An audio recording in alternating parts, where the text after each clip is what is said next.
Hey, and welcome back. Today we're going to be putting together a simple project out of some old drum parts I found in my storage room. Anytime I end up with a drum that is hopeless, I'll strip whatever parts I can salvage to save for later. For a couple years I've had this cut off of a 14-inch drum shell just lying around, and I've been trying to figure out how I could make some use of it. For a few years I've seen these shallow snare drums from the company A&F that they call Pancake Snares. These drums have a free-floating shell, which allows it to be extremely narrow, almost to the point where the collars of the batter and the resonant heads are touching. A&F found a creative way to attach a snare throw-off and butt plate to the hoop of the top rim to allow the wires to still be tensioned across the bottom head. It's a unique sound and even more unique looking drum. I figured I'd take a shot at trying to replicate this on my own.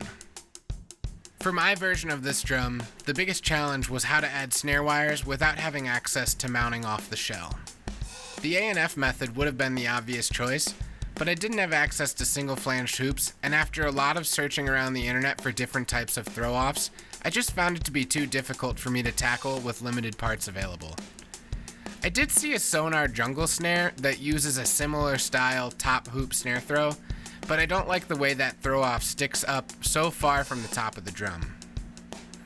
I did find this LP micro snare with internal snare wires that are controlled by a small spring-loaded T-arm on the outside. I picked one of these up from drumsonsale.com for around $30, and it's the only part I paid for on the entire build. The only real modification I had to make for this project was adding a bearing edge to the side previously cut from this shell. I did a 45-degree edge on both sides with a small chamfer on the outside and a larger edge on the inside. I didn't bother adding any snare beds as I figured my specific snare wires won't ever come into play with the bearing edge. Next, I laid out the hole pattern for the LP snare mechanism. I was initially worried about this interfering with the head collars once on the shell, but I did a dry fit first and everything seemed to work fine. There are 3 holes needed, one larger for the adjustment rod to go through the shell, and 2 holes for the screws to secure the bracket in place.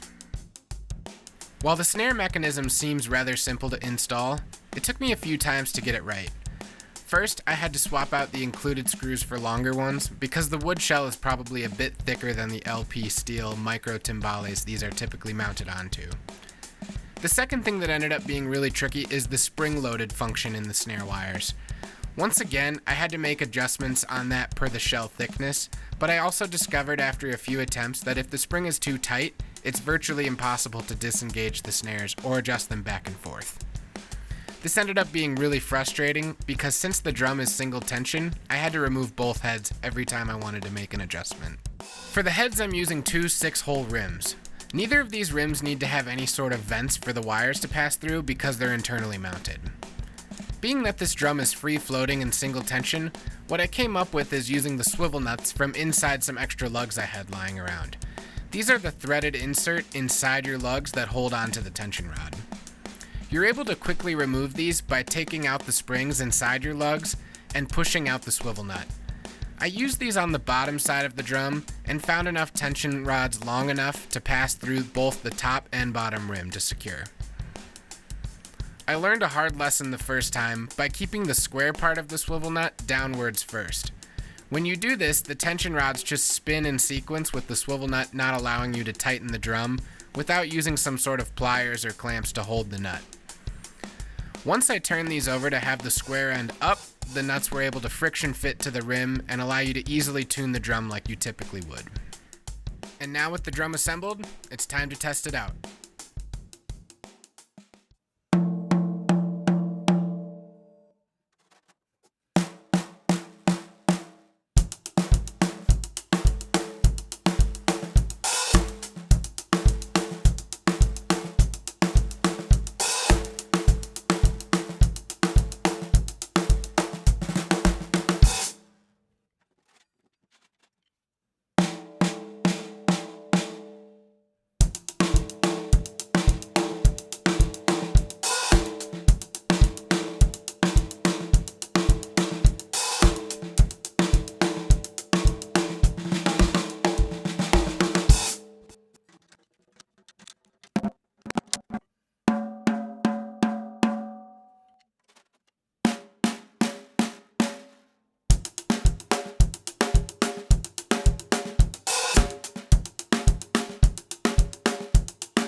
All in all, I'm fairly happy with how this one turned out. For using just parts I had on hand and spending only $30 on the snare throw, I think I'd say this project was successful. I can't really see myself using this drum for too much though, other than maybe a coffee shop acoustic setup or a rare studio track.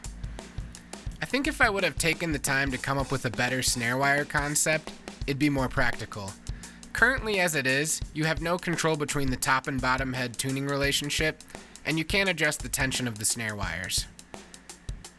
I will say one of the cooler aspects about this build is you can switch the snares from either being on top or on the bottom head. The tonal difference was minimal, but as you may have guessed, when the snares are on top, they serve like an internal muffler, taking away some overtones as well. I enjoyed putting this together, and I really love the aesthetic it has, especially with the snare throw. I'd love to hear what you all think, so leave a comment down below. And if you'd be so kind, like the video and consider subscribing to my channel as I add new content regularly. Thanks.